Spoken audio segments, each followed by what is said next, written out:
Hi everyone, I'm Rob. I'm one of the drone operators for BH Wildlife Consultancy. We're out here at Rewilding and it's a perfect morning for flying, so counting sika, roe and red deer, and just about to take off for our next flight point now.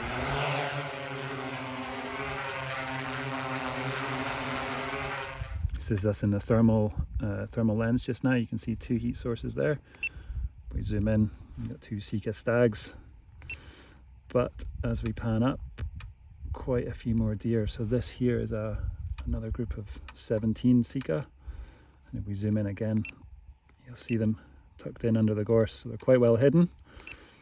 But when you come back to the thermal, quite a clear heat signature to find them with.